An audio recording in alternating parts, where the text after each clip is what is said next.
Today, I wanna cook our lunch for escabeche. Nalaprito na yung tilapia, and then may carrots, and then sibuyas, luya, and then yung kamatis, hindi pa tapos. See you later.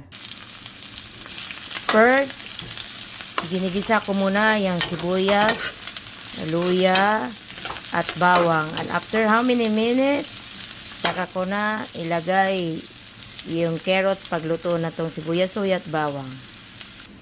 And then next, ilalagay ko na yung carrots. Carrots, and then mix. And wait a little bit minutes.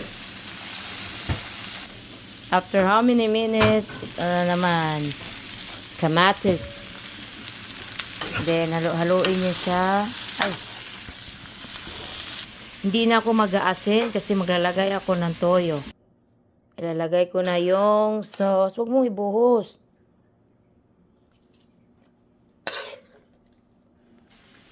Ito na ang escabecheng tilapia. Ito yung lunch namin. Oh. Hindi ko masyadong maigi yung carrots at kamatis kasi escabeche naman to. Hindi naman to sarsyado. Okay, thank you guys. Please support my video.